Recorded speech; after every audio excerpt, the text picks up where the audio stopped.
একদিন এক পুরুষ হঠাৎ রাস্তায় একটি সোনার আংটি খুঁজে পেল। সে কৌতূহলবশত আংটিটা হাতে পড়তেই অবিশ্বাস্য ঘটনা ঘটল। তার শরীরে এক অদ্ভুত শক্তির প্রবাহ বইতে লাগলো। সে বুঝতে পারল এই আংটিটা তাকে দিয়েছে এক অবিশ্বাস্য ক্ষমতা, অমূল্য শক্তি, যা দিয়ে যে কোনো জিনিসকে রূপান্তর করা যায়। সে পরীক্ষার জন্য পাশে থাকা একটা ভাঙা খেলনা গাড়ি ছুঁয়ে দেখল। পরক্ষণেই সেই পুরনো গাড়িটা ঝলমলে আলোয় ভরে উঠল আর মুহূর্তের মধ্যেই রূপ নিল একটি কোটি টাকার সুপার কারে। সে হতবাক। পরে আবার ময়লার স্তূপে পাওয়া একটা ছেঁড়া কাপড় তুলল হাতে, আর এক স্পর্শে সেটি পরিণত হলো লক্ষ টাকার চিত্রকর্মে, যা দেখে যে কেউ অবিশ্বাস করবে একটি নোংরা কাপড়ই এখন হয়ে গেছে বিখ্যাত নামী শিল্পীর ছবি।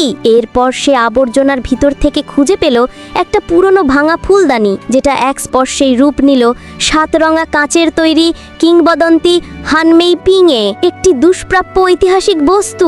পুরুষটি আনন্দে আত্মহারা হয়ে গেল, কিন্তু তখনই বুঝল এই শক্তি একদিনে মাত্র 3 বার ব্যবহার করা যায়। তবুও সে সন্তুষ্ট ছিল, কারণ তার জন্য এতেই যথেষ্ট। তার হাতে এখন 3টি অমূল্য ধন, সুপারকার, নামী চিত্র আর রাজকীয় প্রাচীন ফুলদানি। পরদিন সে এই সব জিনিস নিয়ে রওনা দিল প্রাচীন সামগ্রীর বাজারে, যেখানে সব বড় বড় কালেক্টর ও ধনী ব্যবসায়ীরা আসে। তার উদ্দেশ্য একটাই, দেখা তার জিনিসগুলো সত্যিই আসল কিনা।